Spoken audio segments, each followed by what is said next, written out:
Salmavina Sunan menangis saat menyanyikan lagu Yang Terbaik Bagimu tepat di hari ulang tahun sang ayah tercinta, Sunan Kalijaga. Salmavina Sunan merayakan hari ulang tahun sang ayah, Sunan Kalijaga, dengan cara yang cukup berbeda. Meski terhalang oleh jarak, alhasil, Salmavina pun menyampaikan ucapan selamat ulang tahun pada sang ayah lewat media sosial.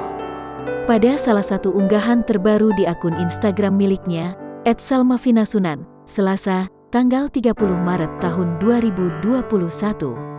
Salmavina tampak membagikan sebuah video saat dirinya menyanyikan lagu dari Ada Band dengan judul Yang Terbaik Bagimu, hingga pada satu bait lagu Salma tak kuasa menahan air matanya yang sedari tadi ditahan.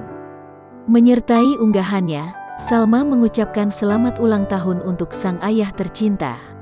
Salmavina menjelaskan bahwa lagu tersebut adalah favorit sang ayah.